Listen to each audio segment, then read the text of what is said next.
সপ্তাহে একটা দিন শুক্রবার, যেটা অন্য দিনের মতো আলাদা না হলেও এ দিনের জন্য আমরা গার্মেন্টস শ্রমিকরা চেয়ে থাকি যে কবে শুক্রবার আসবে।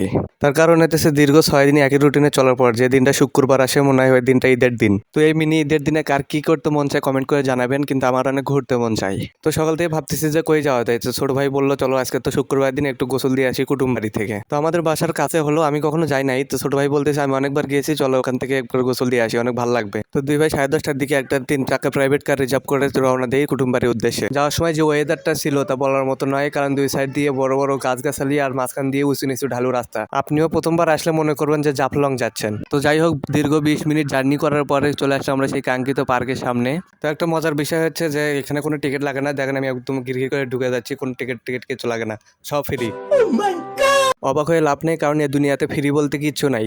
তার কারণ হইতেছে অল্প একটু যেতে এক বড় ভাই ডাক দিয়ে বলতেছে টিকিট কেটে লন, তারপর ভেতরে যান। তো যেহেতু আমরা সুইমিং পুলে গোসল দেবো, এই কারণে দুইটা টিকিট কেটে নিলাম, যার দাম নিয়েছিল 300 টাকা। তো সামনে দিয়ে গিয়ে মনের ইচ্ছা মতো কিছু ছবি তুলে তারপরে গেলাম গোসল দিতে। তো এমনি ছিল চারিদিকে অনেক রোদ আর গরম, যে জন্য পানি দিয়ে আমি নিজেকে সামলাতে পারিনি, সবকিছু খুলে দিছি লাভ। তো আমি লাভ দিয়ে আমার ছোট ভাইরে বলতেছি তুই ভিডিও কর, আজকে গোসল কয় প্রকার কত প্রকার কি কি সব দেখাবো আজকে, তুই খালি ভিডিও কর। কে শুনে কার কথা ভাই, আমি পিছন দিয়ে তাকে দেখি ও নাই, কারণ আমার আগে ওই লাভ দিয়ে দিছে। আর আমি তো ওইদিকে মনুষ্যকে গোসল দিতেছি আর গান করতেছি, কারণ আজকে 3 ঘন্টা গোসল দেবো, কারণ টিকিটের দাম রয়েছে 300 টাকা। 300 টাকা উসুল করে তারপরে জামিন থেকে কমপক্ষে 3 ঘন্টা গোসল দিব। তো গোসল দিতে দিতে মাইনাস করে 3 ঘন্টার জায়গায় 30 মিনিট গোসল দিয়ে চলে আসছি বাসার দিকে। তো ভাই আজকের ভিডিওটা এ পর্যন্তই, দেখা হবে নেক্সট কোনো ভিডিওতে। এ পর্যন্ত সবাই ভালো থাকবেন, সুস্থ থাকবেন, আল্লাহ হাফেজ।